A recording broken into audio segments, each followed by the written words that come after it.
Hey, good morning everyone. I hope everyone is doing great. So today in this video we are going to share Capgemini interview experience. So if you're watching this video for the first time or you're a first time visitor on our channel, I would like to quickly give you an intro of our channel. Like we are basically a bunch of software engineers whose aim is to provide a real-time interview experience with all the MNCs so that it can be helpful to others. Uh, to catch all the updates, please do subscribe our channel. So basically the Capgemini interview was a like this was an interview that was on a weekend. So basically there were two, like, completely three rounds including manager and HR. Like there was the first online exam which was very interesting. To be frank, one of the most interesting interview that I have ever experienced was Capgemini. So basically in the interview I was asked on the questions on Java, J2EE, Springboot and Apache Camel. So I would like to give a quick feedback of the interview process. Like, to be frank, positives. Really, it was one of the most interesting interviews that I've ever attended, and even the technical leads or the people who were the interviewers were very helpful. Constraints there were very less. Like we need to visit. I have to visit the campus two times. Like for the first round one time, and for the second round, third round the other time. And coming to the salary offered, the salary that was offered me was nearly 65 to 67 percentage hike on my current package. So without me wasting much of our times, let's dive in. Like basically I'll be sharing the round one, what was there in the round one. So firstly there was an online exam, as I've already mentioned, which was very simple. At once it was very simple. Like there was a question. uh, we need to design a REST API and we need to expose the REST API. That REST API will take two inputs, like basically two numbers, which will be like, example I have given, like any two numbers, like one and second input is 100. So we should consider that range, and we should print the outputs. Like if it is divisible by 3, we should put it as the we need to replace that number as fizz, and if it is divisible by 5, we need to replace the number with buzz. But the real time interesting thing was they wanted us to expose a REST API as if that is a production ready code. So we need to create a git project. We need to check in the code every 15 minutes. We need to write JUnits, and it if it like interviewers expectation was, if I am deploying this code to any production, that should work perfectly fine. Like with all the Vera code issues getting solved, with all the sonar cubes, like major minor things getting resolved, everything. Like this was one of the really interesting question. When the interviewer asked me this question, like at once I didn't understand this question, and later on he was a very good guy. Like he came to everyone's desk and he kept explaining, and there was slides going on, like what is the requirement.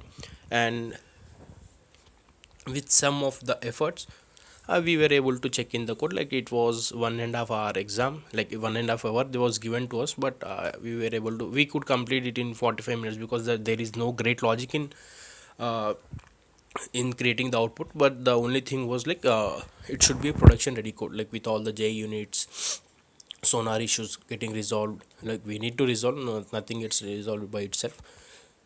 So we have to leave the campus. So yeah, and one more thing is wrong, we need to provide the access to the lead. Like to be frank, I was not knowing how to provide that access to other people. He really helped me out in that, like how should we give. So this was one of the learning from that interview for me.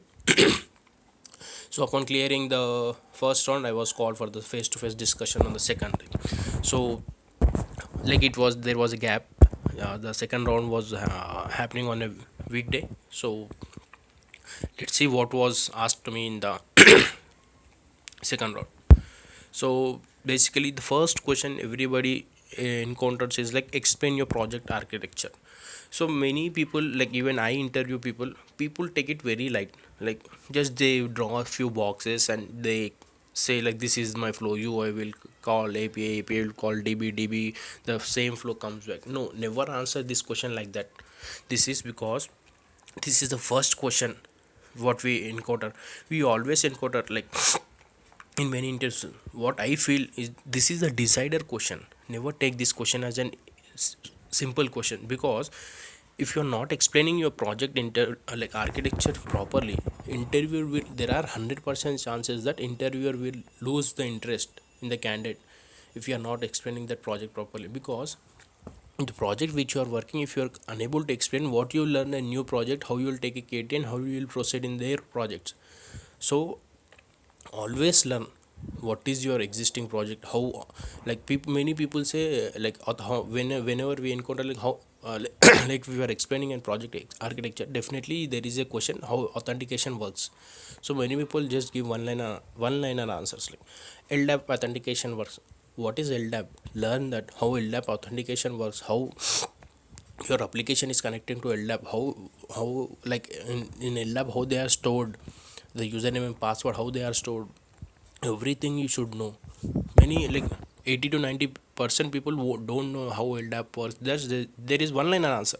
LDAP authentications are, we don't know, we don't have hands-on experience, we never got the chance to work on it. Are boss, that is your project, you should own everything of that, how services are getting connected, contacted, or how LDAP works. So I would say please do ig- what know the entire project flow before answering this. So not just by drawing few diagrams and like we basically we are from bachelor's degree BTech, right? We have that thing in us, just draw a few diagrams and write something, you will get pass. It's not like that. So please be prepared for this question. So then the question was from Java, like what are the solid principles. So if you are not aware of what are solid principles, I would request you to please brush up on that things. Like basically the solid is a, yeah, that stands for, S is for single responsibility principle, O for open closed principle, L for Liskov substitution principle, I for interface segregation principle, and D for dependency inversion. So please go through this. Like these are the fundamentals of any programming language, especially Java. So the next question here was like what is the difference between factory and abstract factory pattern. So so the answer is like abstract factory provides one more level of abstraction. Consider different factories, each extended from an abstract factory and responsible for the creation of different hierarchies of object based on the type of factory. Example I would give like abstract factory extended by automobile factory, user factory, role factory, etc. Each individual factory would be responsible for creation of the objects in the generic. So the next question here was explain OOPS concepts in detail. So I have also given four of the concepts. So if you're not aware, I hope everybody must be knowing by now like what are OOPS concept, which are the backbone of Java. So if you're not aware, please brush up. Maybe sometimes we may become get blank when people ask this question. So the next question is here is like what is the difference between dynamic and static polymorphism in Java. So coming to the static polymorphism, it is like at compile time that happens, and dynamic polymorphism happens at the runtime. If you want, like this is a very short answer that I have given but we need to explain this in detail with example, real time examples whenever we are asked this type of questions. So the next question is like why return type is not considered in overloading in Java. This is like the reason I would like to say that it won't take part. To be frank, the return type doesn't take part in method overriding, method signature takes parts. So that is one of the reason that is not considered as return type is not considered in overloading. So then there was a questions on comparator and comparable interface. So I just given 3 points here. Yeah, I was asked to explain in detail like in which scenario what I would go for, like in which scenario I will use comparator, in which scenario I will use comparable, what are the benefits that gets provided like by using like comparator in that scenario and comparable in some other scenario, like why string is implementing comparable interface, not why not comparator interface. So these kind of questions were asked to me. So the next question is, does doesn't overriding hash code method has any performance implication? Definitely, if we are not overriding a hash code method properly, we will like there are performance restrictions. Definitely it will impact the performance if you are not overloading the hash code method properly. So the next question here is, can you use hash map in the multi-threaded environment? What can be the problem? When does get method go to the infinite loop? So this is one of the interesting questions that I have encountered. Like when does the get method of the hash code goes into the infinite loop? So I've tried to answer this question. Well, nothing is wrong, it depends upon how you use. For example, if you initialize a hash map by just one thread, and then all the threads are only reading it from it, then it's perfectly fine. One example of this is a map which contains configuration properties. The real-time problem starts when at least one of the thread is updating hash map, that is adding, changing, or removing any key value pair. Since put operation can cause resizing and can further lead to infinite loop, that's why either you should use hash table or concurrent hash map. Later is even the better. Concurrent hash map is better. So when do you need marker interface in Java? Like the question was like, what is the use of marker interface when it has nothing in it? So basically, marker interface is used as a tag to inform a message to Java compiler, so that it can add special behavior to the class implementing it. Java marker interface has no members in it. So let's take an example of serializable interface. So basically, serializable interface is an marker interface. It does not have any members defined in it. When a Java class is to be serialized, we should intimate the Java compiler in some way that there is a possibility of serializing this Java class. In this scenario, marker interfaces are used. The Java class which may be serialized has to implement the java.io.serializable marker interface. In such a way, we are intimating the Java compiler. So the next question here is like, what are stack and heap? What is stored in each of these memory structures, and how are they interrelated? So basically this question was like on the memory management thing in Java, how memory management thing happens in Java. So I am pretty much aware, like many of us would be knowing like what is the difference between heap and stack and how they are interrelated. So if you're not aware of it, you can go through the answer that I have given here, or you can definitely research it on Google. There are a number of sites which gives a beautiful explanation of this memory management thing in Java. So with this, I hope I have covered all the questions that were asked as part of Java. So next section I will be covering the interview questions that were asked to me in Spring and Springboot. So let's dive in, like what are the interview questions that are asked in Spring and Springboot, or the interview questions on Springboot. Chalo. So for the first question here that I have encountered is, what is the difference between BEANFACTORY and application context? I hope uh, this is not that level of tough question. I believe everybody, like many of the developers, would be knowing like what is the difference between BEANFACTORY and application context. So I have also given a small hint here. So BEANFACTORY is an interface representing a container that provides and manages bean instances. The default implementation instantiates bean lazily when getBean is called. So while coming to application context, it is an interface representing a container holding all the information, metadata, and beans in the application. It also extends the BEANFACTORY interface, but the default implementation instantiates bean eagerly when the application starts. This behavior can be overridden for individual beans. So this was my answer. You can have your own answer. So the next question here is like, what is Spring JDBC template class and how to use it? Like basically he was asking me, have I used Spring JDBC? So I said yes, I have used simple JDBC template. So to that extend, he was extending the question to this, like he was asking me to write a code, like how you would use Spring JDBC template. So basically Spring JDBC template is a primary API through which we can access database operations logic that we are interested in: creation and closing of connections, executing statements, and store proxol. iterating over the result set and returning the result. To use it, we need to configure the simple configuration of data source. So I have given the sample code here.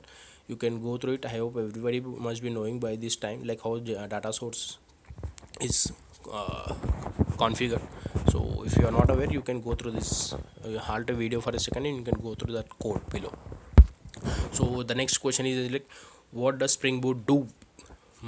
This is like you will encounter in almost all Spring interview questions, interviews, like what is Spring Boot, what are the advantages of Spring Boot, why is Spring Boot when there is already Spring MVC, what benefits Spring Boot is providing us.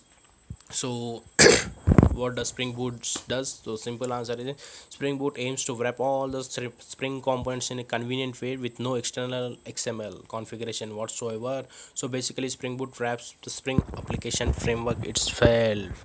So the next question here is like, what are the advantages of Spring Boot application? So there are bunch of advantages that we get, and at the same time there are few disadvantages also with Spring Boot. So I have tried to give a best of my knowledge here. So you can halt a video for a second and you can go through all the benefits of Spring Boot application. Like, so the next question is like, what is Swagger, how to integrate it with Spring Boot? So basically Swagger is an open source tool that helps with creating documentation of your REST services. So to configure this, we need to have Swagger dependency. Basically the pictorial representation of our application can be seen in using Swagger. So what is the input, what is the output that will be coming, and everything can be seen easily like with the help of Swagger. So the next question here is, so how to add a context path to Spring Boot application? So basically I was not aware of this, to be honest. Later on I have googled this question and I came to the answer. Like, by default the context path is slash, so we can update the context path in application.properties file. Honestly I was not aware of this.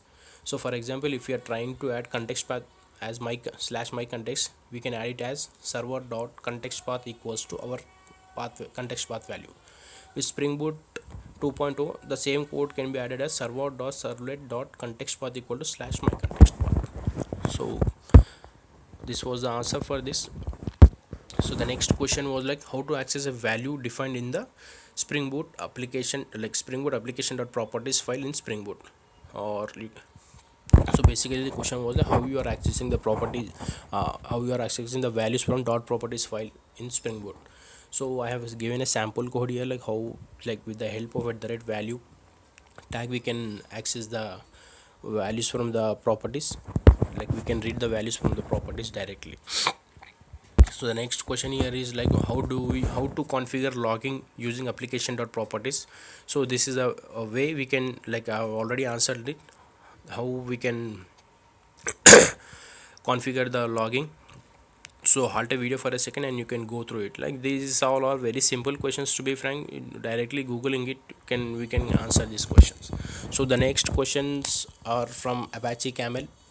So if you are aware of this, you can continue watching this video. Or if you want to know like what is Apache Camel, you can watch this video. This video would be helpful to the people who are searching for Apache Camel interview questions or questions on interview questions on Apache Camel. So first question is like, what is Apache Camel? So Apache Camel is a rule-based routing and mediation engine that provides a Java object-based implementation of enterprise integration patterns using an API. To configure routing and mediation rules, to better understand what is Apache Camel, let's first understand what are the enterprise application and enterprise application patterns. So this was my answer. You can have your own answer. So the next question here was, what is processor in Apache Camel? So processor interface is used to implement consumers of message exchanges or to implement a message translator. It is an important building block of Camel. I have also given the sample code of implementing a processor in Apache Camel. You can have a look on it. So the next question was on like, how to implement error handling using Apache Camel. See, there are error handling in Apache can be roughly be separated into two distinct types, like non-transactional and transactional. So what the next question is like, what is message in Apache Camel? Message implementation implements the message pattern and represents an inbound or outbound message as part of an exchange. It contains the data being transferred using routes. It consists of the following fields like unique identifiers, headers, body, and fault flag. Then there was a question on like what is an exchange in Apache Camel. So the exchange Camel exchange represent an abstraction of an exchange of messages which involves a request message and its corresponding replay or an exception message. It consists of message ID, message exchange pattern, in only message, in out message, exception, and properties. So the next question was like, what are the routes in Apache Camel? The core functionality of Apache Camel is routing engine. So it allocates messages based on the related routes. A route contains flow and integration logic. It is implemented using EAPs and specific DSL. So these were the questions that were asked as part of Apache Camel. I would like to reiterate the point which I have already discussed. Like whenever you are asked about your project architecture, please be very confident in explaining each and everything that is related to your project. To be honest, when I explained him my project interview, at that moment itself, I knew that I was going to crack this interview because that much impact that I have created on the interviewer. So with this, we I would like to conclude this interview process. Like I was selected in this interview, and I would like to thank everyone who has watched this video, and please do subscribe if you want to catch up all the updates on this channel, because there are n number of videos that are going to come more in the future. So thank you once again for watching this video.